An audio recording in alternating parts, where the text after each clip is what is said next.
All right, he's the premier of the first province who refused to collect or allow Ottawa to collect the carbon tax. Today, Saskatchewan Premier Scott Moe met with his most formidable ally in the fight against the federal plan. Ontario's Premier Doug Ford came calling on a premier that he calls a champion in the fight against carbon taxation. Let's go to Regina. Premier Moe, thanks for joining us. Appreciate this. You know, we got New Brunswick on side. You've got Manitoba on side. Are you surprised how wide and deep the carbon tax rebellion has gone? No, actually, I'm not surprised as people understand just how much this is going to cost the industries, the jobs, and the families in the jurisdictions that they represent. And I had, in many ways, saw this from the outset. You know, where we are in this nation and where we've been for quite some time is we have that the federal government is going to have to make a decision about on January the 1st. 4 Atlantic provinces that are not in compliance with the federal government's backstop.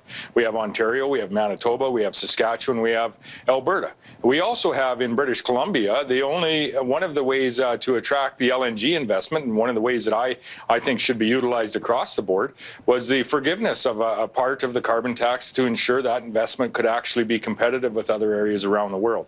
This is not an investment that is based on environmental, or this is not a tax that is based on environmental policy. It's not a tax that is effective, and it's not a tax that Canadian people should have to endure.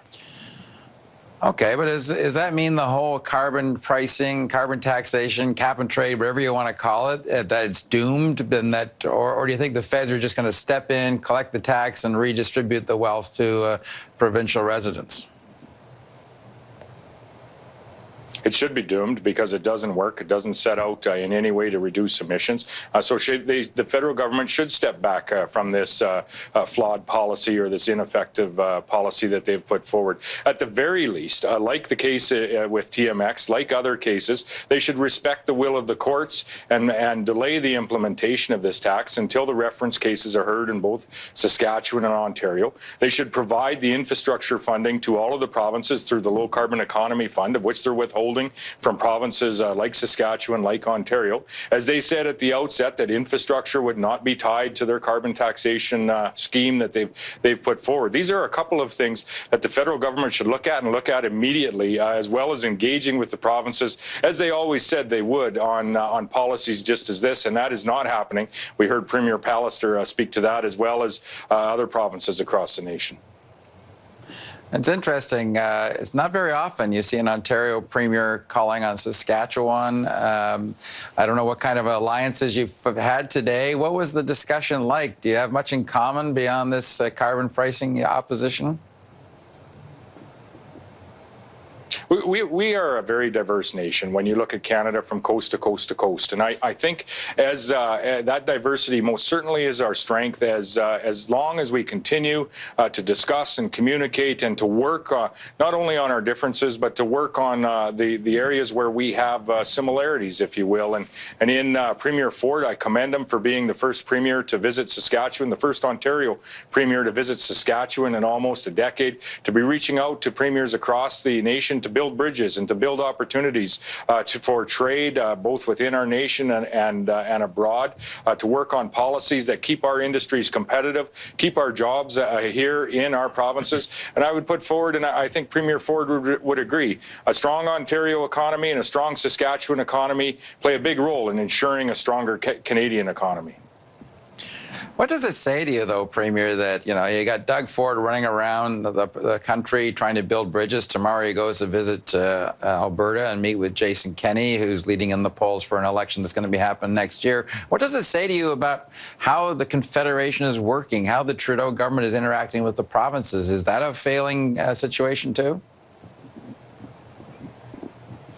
Well, when you say you're working with the provinces, you actually need to go and collaborate with those provinces. And I would put forward, I've been involved in the case of the carbon taxation scheme. I've been involved in that as a previous environment minister from the get-go. I was at the meeting in Montreal when the Prime Minister rose to his feet and imposed this on on the provinces across the nation. We were sitting as environment ministers in that meeting room in Montreal with the federal environment minister, working on just how we would be able to collaboratively meet our Paris Accord commitments. And we were there at the request of the First Ministers and the Prime Minister himself. So this has not been a collaborative conversation from the get-go. And I think you're seeing the results of a flawed policy, a flawed process, and really a flawed attempted implementation by the federal government. And it's one they should back away from. They should back away from it quickly and re-engage with the provinces, as we see Premier Ford doing.